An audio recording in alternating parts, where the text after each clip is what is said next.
Welcome, everybody. Thank you for being here in another interview of my YouTube channel. I am Nicolas Aguilera, a medical student from Chile, and today we have a special guest. He is Chuck Carroll. He is also known as the weight loss champion. Maybe you are wonder why he called he's known with that name. Well, uh, for sure you will be surprised that he has lost a lot of weight, and he reached to weight almost 420 pounds. That's Yes, right, yeah. and you used to. And what is your height? 5'5", 5 feet 5 inches tall. All right, so that means how was your body mass index in that time? Oh my God.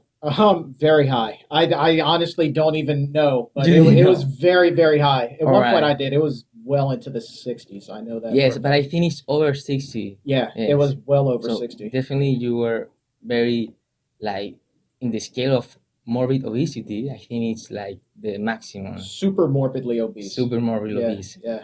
All right. Yeah. So for sure you are going to see this inspiring story, and I hope you like it and get some motivation to if you are struggling with these kind of things, or just to get motivation in your life. So let's start, Chuck. Okay. So the first question is, how did you get all of this weight? How did it start this? How do you think it did start? Man, started when I was just a little kid. My bad eating habits developed at a very early age. I remember after school, I would always go to my grandmother's house, and she would fix us hamburgers and French fries and potato chips and fried food and all of those things that aren't healthy. Yes. No vegetables, no fruit, nothing Nothing. remotely healthy on that diet. And so we would eat that after school.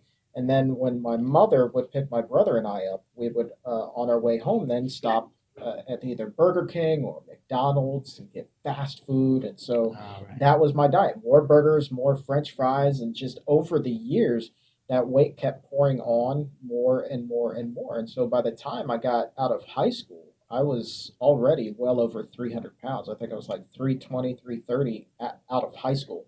All And right. then that just continued. All right. What age did you have there? Oh, out of high school, I was 17. 17. 17, and I was already over 300 pounds. So it was. Yeah. Yes. Yeah. So over the next 10 years, I got all the way up to 420 pounds. All right. Yeah. Perfect.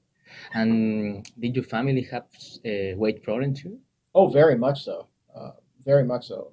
My brother, my father, and my mother, all of them struggled with All their right. weight. So all of these came from your family habits. Yes, yeah. My family very much has a weight problem.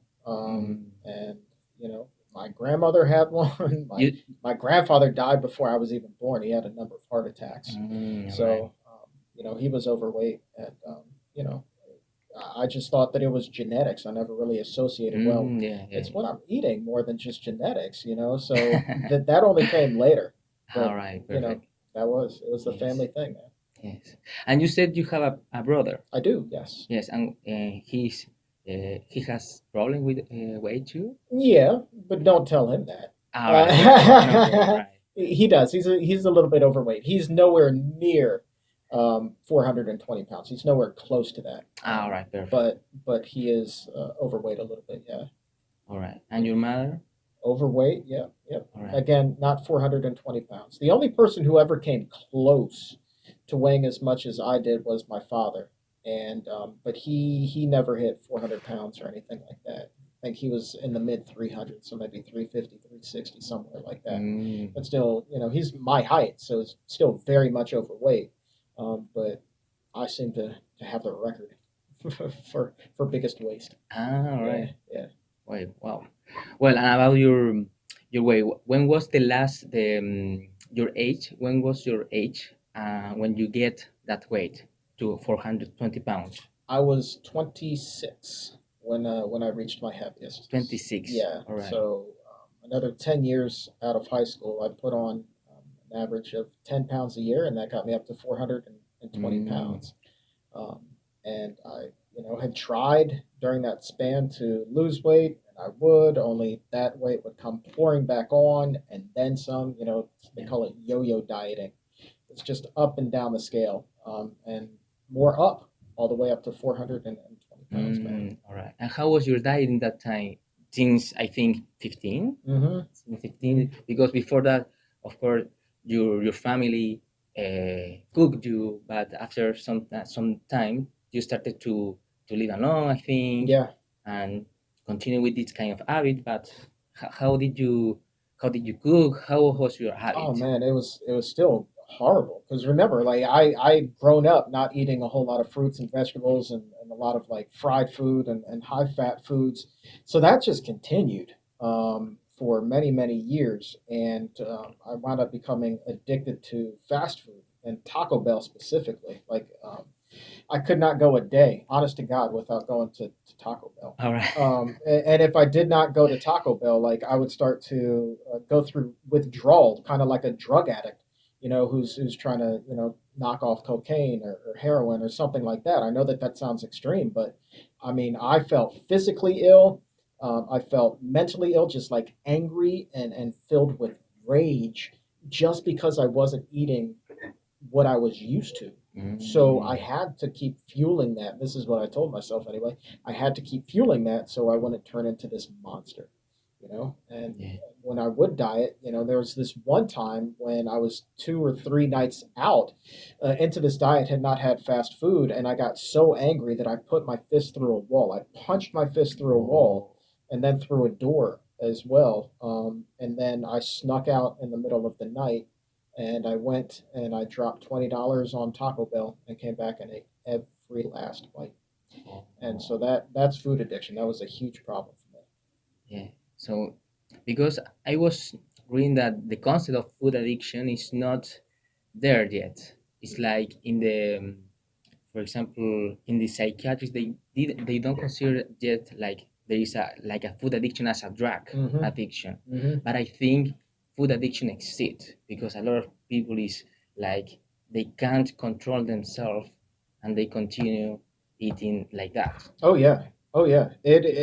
Food is as powerful as any drug out there, and you will Yes. never be able to convince me that when you see somebody who is 300 pounds or 400 pounds, 500 pounds, 600 pounds, way heavier than I was, you will never be able to convince me that they are not a food addict because they are very clearly wearing their addiction on their sleeve. They can't hide it. They don't have control over food. And that is the very definition when you don't have control Yeah. over consuming something.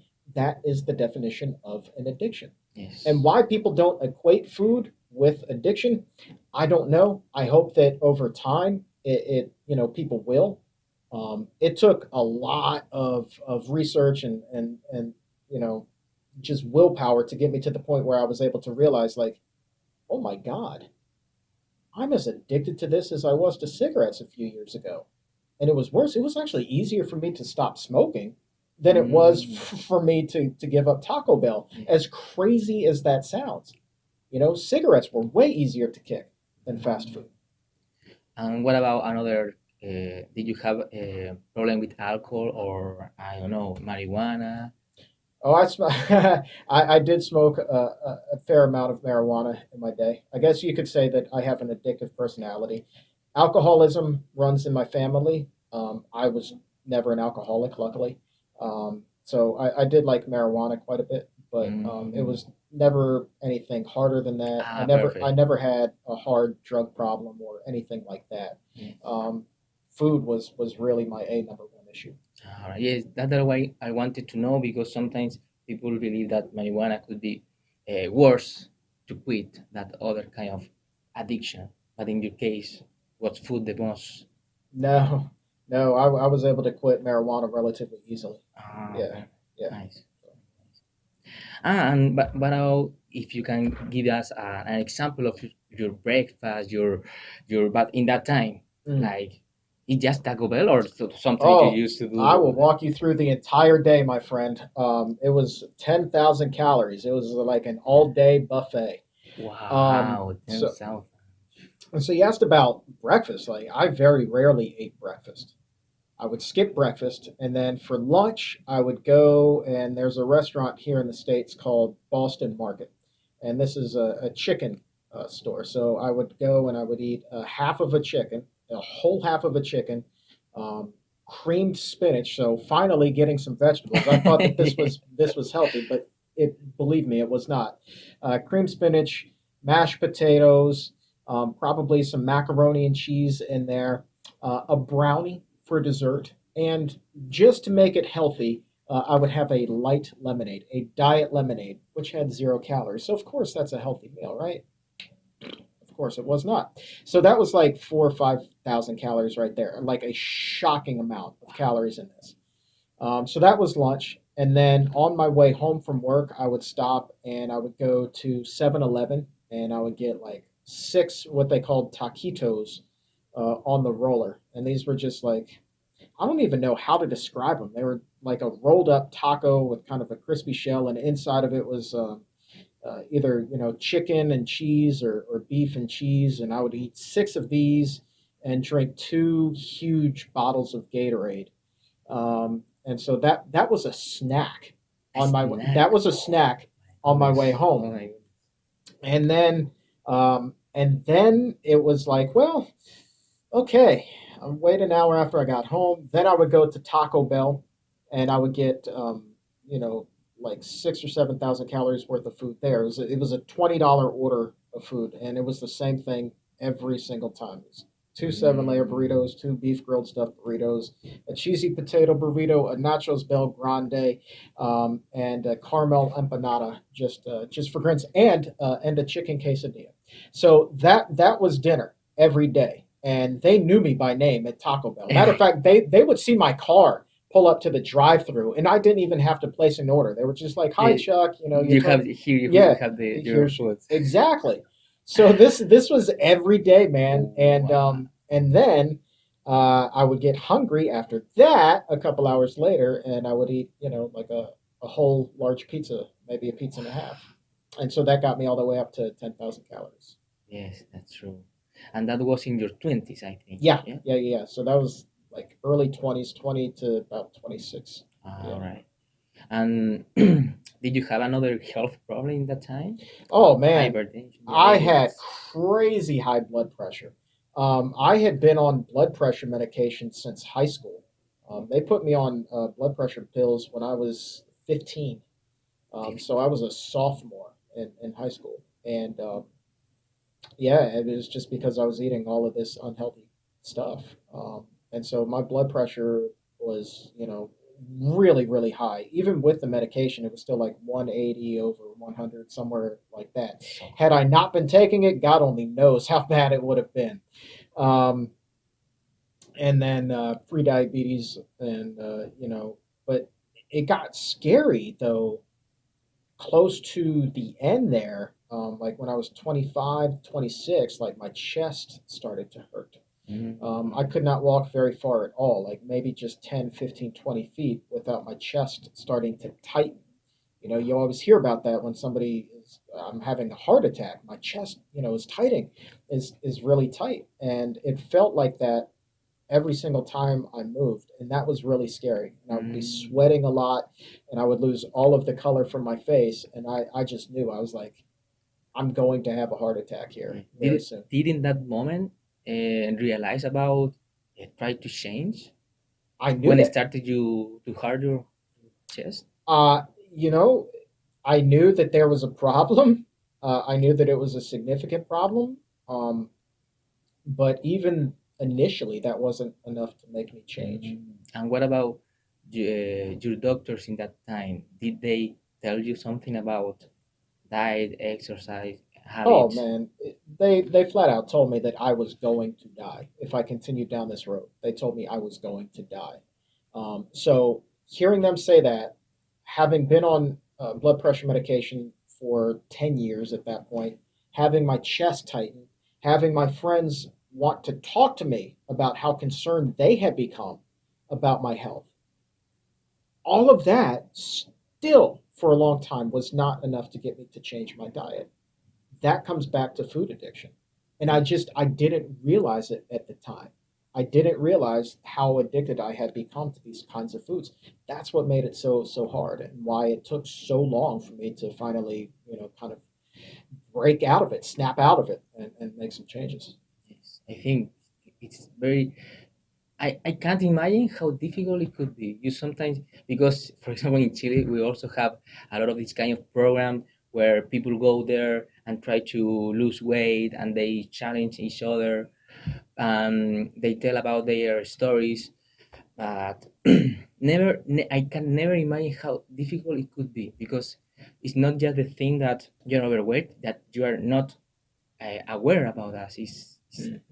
Imagine that after that, it's very impressed. Right. So impressed. So Right. yeah. And now about you, did you have problem with your personality during your young, your adolescent? My personality. Yes, Like, that obesity brings you uh, problem yeah. with your personality. I How was. was your relationship with friends, girls? I don't know, etc. How's my relationship with girls, man? Non-existent for many years. But I did have friends, but I was also very depressed. And so when I was in school and I was around my friends, they probably didn't really realize that there was something going on with me. But I would also miss weeks of school, 2 and 3 weeks of school at a time, because I was so depressed. I couldn't get myself up out Mm, of bed, because I didn't know. Like, I honestly, I didn't have anything to be depressed about per se at that point, other than the fact that I was overweight and kind of, felt like I couldn't get a girl and all of that good stuff. But um, really, my friends in high school were great, and but it was just the depression that I could not shake. It was just unrelenting. So I couldn't get out of bed. And then you asked about a girl, man. I'll tell you this story. When I finally did get a girlfriend in my early 20s, yeah. at that point I was probably right around 400 pounds, and she was not overweight. Like, I don't know how I was able to do that. But here's the thing, like, I thought that I had hit the jackpot, but it was actually a nightmare, because Uh-huh. she did not tell her friends that we were dating. She Mm. refused to tell her family that we were dating. She refused to tell some other people that we knew that we were dating, and she begged me not to say anything either. So it So was toxic a little. it was hugely toxic. So it was like wondering, why wasn't I good enough? And the only thing that I could think was because I was so overweight. Forget the fact that I was on the radio and I, had, some notoriety here in town, which was great, but I still wasn't good enough. Like, and that was super depressing. Like, why am I not good enough for this girl? But I also thought that that was as good as I could possibly get. Yes. At that weight, that's as good as I can get, so I just need to take it. It's like being Mm. kicked in the junk time and time and time again, man. It's just like you hurt. She hurt me time and time and time again, but that's what I thought that I could get, so I put up with it, man. And that sucked. That Yes, sucked. I think so. Yes, I think it's an important point to talk about this, because sometimes people who is overweight, they believe um, they can be overweight and themselves love themselves, Mm-hmm. and it doesn't matter the weight. Yeah. But it's not just that. It's also overweight can affect your mood, your relationship. It's not always just you. Right. So I think that idea that I can be overweight and it doesn't matter my appearance, the more important thing is how I feel. Right. But I think that is something that they don't realize about that. Yeah. Just it. Yeah. That's a very interesting point, and I agree with you 100%. And it's kind of tricky to say, because everybody is equal in my eyes. I don't care if you're 400 pounds or you're 140 pounds. I am just as good today as I was when I was overweight. Just as anybody right now who is 600 pounds is just as good as I am today. It has nothing to do with how good you are. Like, everybody's on the same playing Yeah. field.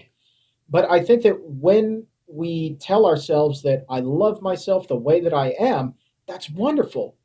But I can tell you, being that overweight guy, I would use that as an excuse to continue down that unhealthy path. That was how I justified continuing to go to Taco Bell, continuing to eat all of those pizzas, and continuing to eat 10,000 calories a day. It was just an excuse. And so, yes, love yourself. Be proud of who you are. Everybody should. But be proud of just how much you can accomplish. Don't sell yourself short. You can be healthy. Is making change easy? No. If it was, everybody would be doing it. But everybody has the power within them to do it. You don't have to be Superman to do this. You just have to realize that you are and stop making excuses. Yes, that's true. Totally agree with you. And what did you make you change?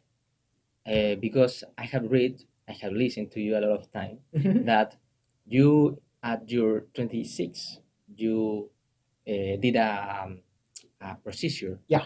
a surgery. Yes. Yeah, it was on my 27th birthday, literally on Literally. my 27th Oh, nice. birthday. Wow. Yeah, I had a weight loss surgery, and I didn't know anything about a vegan diet at that point. I knew nothing about it. Because remember, up until this point, my diet was still all fast food, and I didn't take any time to research anything else. Like, all I knew was that fruits and vegetables were healthy. Okay, everybody knows that, but I couldn't tell you anything beyond that. So on my 27th birthday, I had the weight loss surgery. And I don't know if things would be different if I knew about a vegan diet. Um, I don't regret having the procedure. And I will tell you why. Mhm. Because when you have that procedure, there is a window after you have it, like 3 months to 6 months, where you can't physically eat the foods that you had been eating, or else you will get violently ill, like very, very, very sick, throwing up. The room is spinning. You just basically want to curl up in a ball and die at that point. Like, you just don't feel good at all. And so I hate more than anything else in this world feeling nauseous, and I hated throwing up. So um, I really did not go back to fast food during that time. And so that was that period when I was finally able to detox, literally detox off of fast food. And that is the biggest benefit that came from the weight loss surgery. And so at some point, you can start to eat those foods again if you choose. And I think that it's really the same whether a person loses it on their own, or they have bariatric surgery, or they do a weight loss program. At some point, you will reach a time when you have to ask yourself the question, like, do I want to reintroduce those unhealthy foods into my diet and know that I will go right back to the way that I have been going? Or do I want to continue on this path and stay healthy? Yeah. And you've already taken that garbage out of your system for weeks and months at that point, so you know that you can go without it. I would say 100% of the time, go without it. Stay the course. But people, for so often, they just go right back to the way that they were. Yeah. They use that same food as a reward. It's like, I'm going to lose 20 pounds, and when I do, I'm going to eat a whole pizza by myself. You're shooting yourself in the foot. You're absolutely 100% undoing all of the hard work that you just did. And that just did not make a whole lot of sense to me anymore. Oh, nice, nice. And after the surgery, you weren't vegan, but what kind of food did you? It's just like chicken, salmon. Yeah, after the surgery, the doctors preached protein, protein, protein. So, yeah, shocker, right? And that's did it affect you a little bit? Like maybe it's yes, it's healthier than the fast food, but I don't know if maybe it Yeah. could be Um, better. yeah, it was a lot of chicken and turkey, some fish, but no red meat and no pork. Um, but it was, meatloaf and like sandwiches and things like that. Some sushi.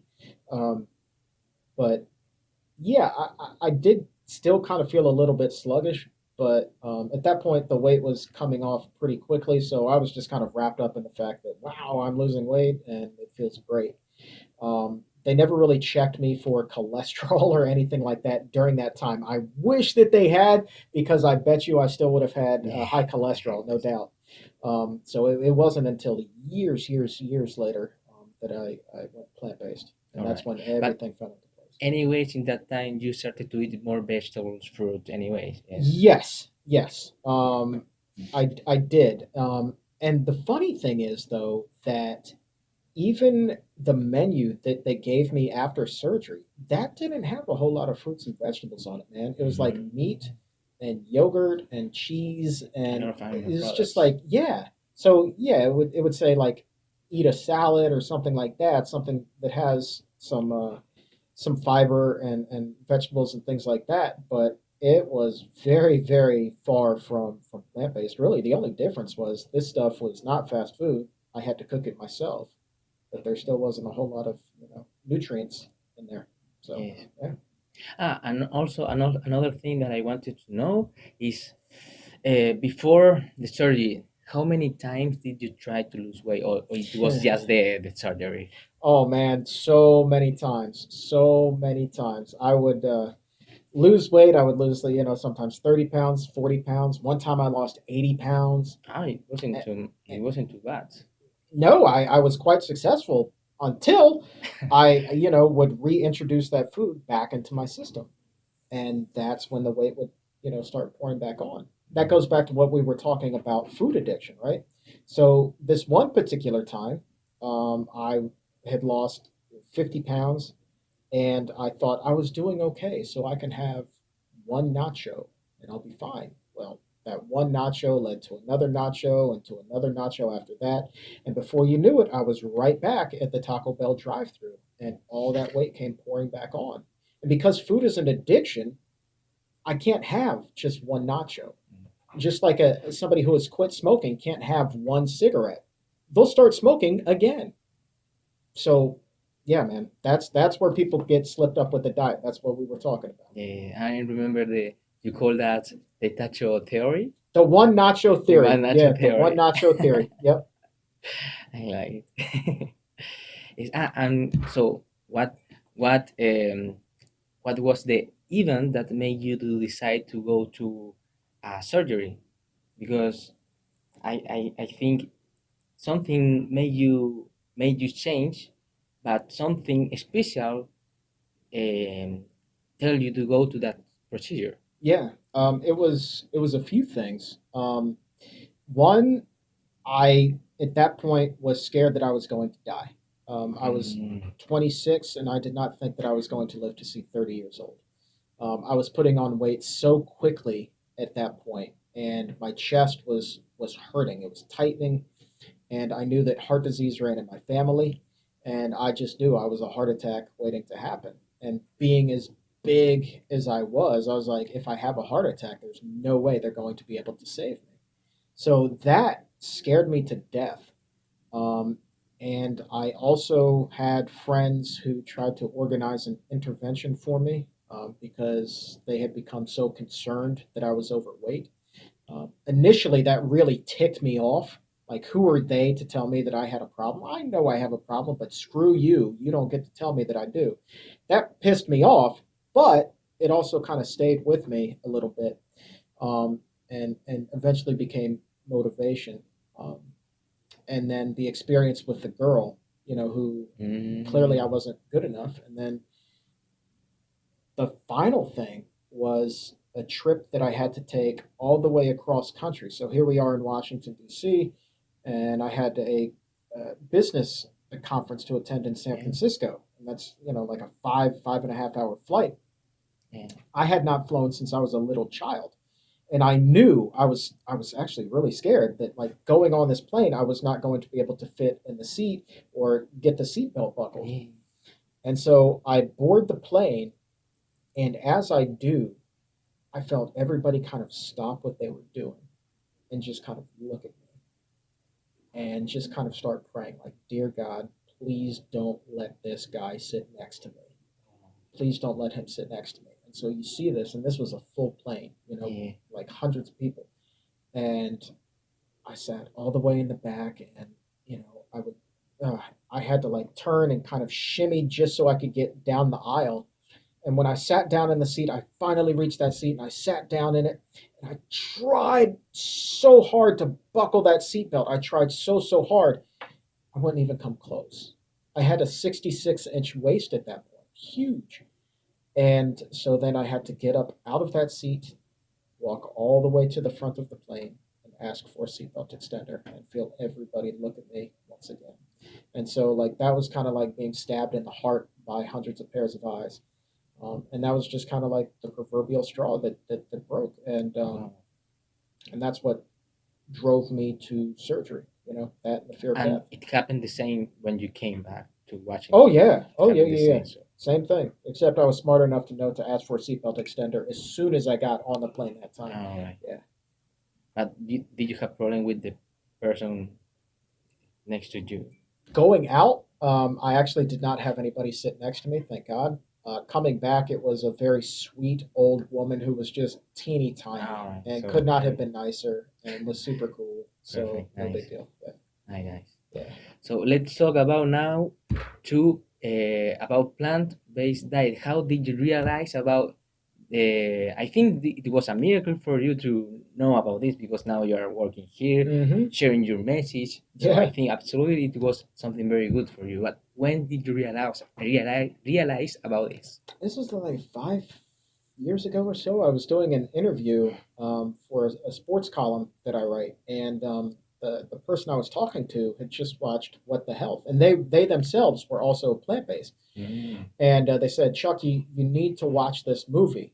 You know, you love weight loss, you love health. This is really going to speak to you, and I did, and I was like, holy crap! Like I thought that I was doing great because at that point I had lost like 250 pounds.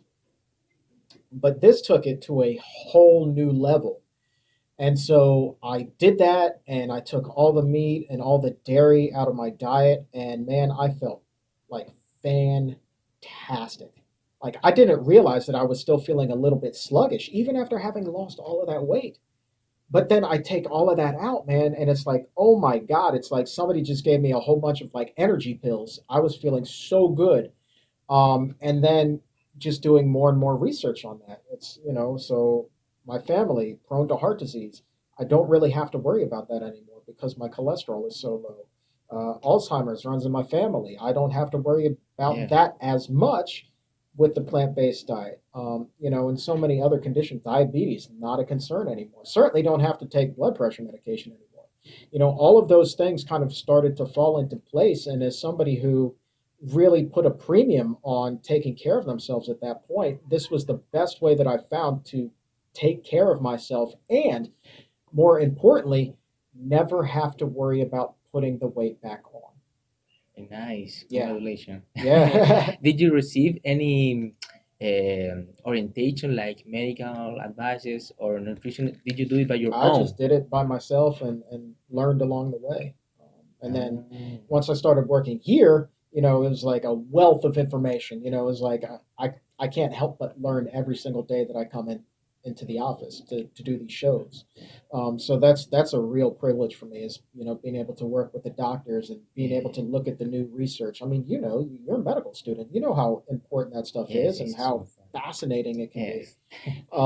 So it was really a process. I didn't Nice. know a whole lot when I got going, but over time you learn more and more and more. And I think that people need to realize like if they're interested in adopting a plant-based diet, do it, but don't feel like you need to know everything on day one.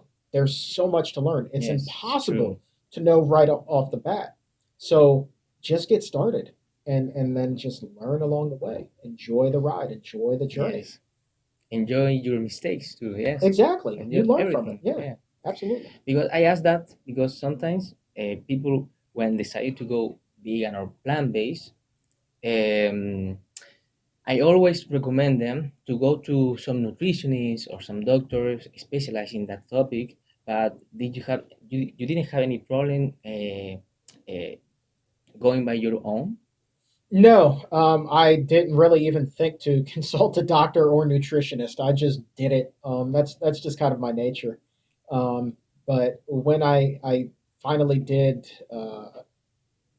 get my blood work checked and things like that, that's when it came back that my cholesterol was, the doctor upstairs at the Barnard Medical Center, Dr. Steve Niebuhr, he told me, he's like, this is one of the lowest cholesterol levels I've ever seen. And so I actually took all of that blood work to the surgeon who performed my bariatric surgery, and I showed it to him, and he was blown away. For a guy that works on bariatric patients all day, his entire life, like he did not know a whole heck of a lot about nutrition. So I've been able to kind of like show him a thing or two along the way as Mm, well, and that's been really rewarding. nice. Yeah. Perfect. And well, now there is a lot of vegan junk food. You don't eat anything of that too. No, Yes. no, I'm very strict about my diet. Perfect. Because it for me, like I'm still worried that the old food addict in me can come out at any time. And Yes. so I don't want to put anything in my system that could trigger a relapse. Yes. And so even if something is plant-based, like French fries, those are vegan, potato chips, those are vegan, but that's what I was eating when I was overweight. So why would I put that back in my system? Yes. I don't do it. I don't care if it's vegan or if it's not. I just avoid that stuff. And that's Perfect. to me is, how you keep that weight off. Yes. I think that is the best way. And well, and now how is your diet? How can you give us some examples of your breakfast, of Sure. lunch? Yeah, man. I love it now. I eat a whole lot of fruit and a whole lot of vegetables, things that I never ate until I went plant based, man. It's so great. For breakfast, like I love just a big bowl of mixed fruit. Sometimes with some oatmeal, sometimes with grits or polenta, as it's called in some places. And I love that to death. Sometimes, I'll just keep it simple with, um, you know, that mixed fruit. Like that's almost every day. And then I'll have pita and hummus with that, just like randomly, but it's so good. For Very lunch, it's simple, very yeah, simple. yeah. It doesn't always have to be fancy. For lunch, I'll typically do like a wrap of some sort. Like a little bit of hummus and a whole bunch of mixed vegetables, just kind of wrapped together, and then some baby carrots on the side. Dinner for me is often a big salad. Like this is my big meal of the day. A lot of people say to eat your big meal earlier in the day. I kind of disregard that, but it's any kind of green that I have at home. Try to get something with some color in there, so it's like baby spinach and mixed greens. Just kind of different things and some kale. And anyway, I'll throw in whatever else I have in the in in the fridge with it. So if I have roasted vegetables or a sweet potato or um, rice, chickpeas, any kind of bean, I just throw that all together and just kind of mix it up, either with a little Perfect. bit of light goddess dressing or sometimes just balsamic vinegar, and it always tastes so great to me. No And oil. no, no, I try not to. Sometimes there's a little bit of oil in the salad dressing if I don't make it myself, but I try to keep the oil at a minimum. All I right. always make sure that the hummus that I get does not have any oil in it. A lot of hummuses do, Yes. but I try to keep oil to an absolute minimum. Yeah, Perfect. yeah. Nice. And well, that is one important thing. But what about your other lifestyle habits like uh, sport, mental clarity? And how do that kind of things improve when you started to to to have a plant-based diet? Yeah. Um, so that depression that I had growing up got a lot better, like a tremendous amount better. And so I kind of greet every day now with a smile on my face rather than a shrug of my shoulders. Um, and so that helps. I still have periods where I'm like, just feel it a little bit, but it doesn't stay with me, which is really really helpful. Um, and then as far as activity, man, I'm way more active than I was. Um, and I still enjoy just doing the simple things like taking stairs instead of the elevator, or going for a long walk or a jog or something like that. Things that I could not do when I was so overweight. Even though I've had this weight off now for years, like I still get the biggest kick out of the fact that I can walk up 5 flights of stairs and not be out of breath. To me, like that never gets old, and so I love that so much. It's just every day I look at through a fresh set of eyes. Like I still feel like all of this is brand new, and that brings me a great deal of joy. So, in addition to being healthier overall, the thing that I've gained the most is an abundance of happiness. Wow, Yeah. nice, perfect. I like it. I like this kind of mentality too, because sometimes or people who lose weight, they it's difficult for them accept their new imagine, their new um body. So it's important also to accept themselves Hmm. and try to improve their mentality, their clarity, everything. Yeah, yeah, So yeah. nice. And well, I think you have said almost everything, but just to finish, if you have something else to say, if you have some advice for people who is struggling with weight, or people who want to go to a plant-based diet or going vegan, what do you recommend for them? What are your advice? Just do it. The hardest part is taking that first step, because it's scary, because you are literally ending a relationship with food that you have had your entire life. And in a lot of cases, that food has been your best friend. When nobody else was there for you, that food always was. And it made you feel better. It like you felt like it just was giving you this hug, like and you loved it. But you have to put that in the rearview mirror. So you have to have that breakup. So just know that going in, that there is going to be not just an adjustment, physically, but emotionally too. But you can get through it. Don't be afraid to do this. We've all had breakups in our life. It's just the same. Instead of breaking up with a boyfriend or a girlfriend, I broke up with Taco Bell. You know, Yeah. so don't be afraid to just kind of cut the cord, man. For whatever reason, we're all so scared of giving that stuff up, but it's okay. There is life after fast food. There is life after high fat food, and it's a better life in my opinion. So Yes. just take that first step. Just get going and learn along the way. Learn a little bit more every single day, and know that you may think it's impossible, but promise you, I promise you, it is not impossible. Wow, wow. I really admire you, Chuck.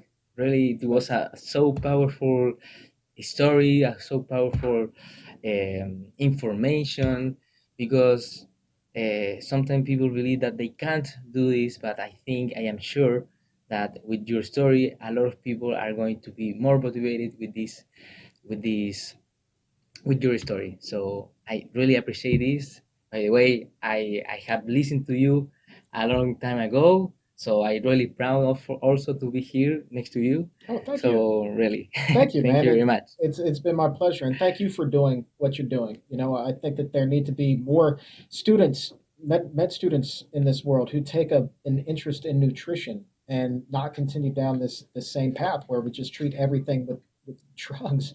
It's like let's treat the cause of things instead of just the symptoms. And you and others like you are doing just the most important work in the world right now. So thank you, my friend. It All has right. really been a pleasure. Thank you very much too. Yeah. All right. So nice, Jack. So again, thank you very much, everybody, for being here. I hope you like this interview, and I see you in the next interview. Bye bye. Ready? Cool.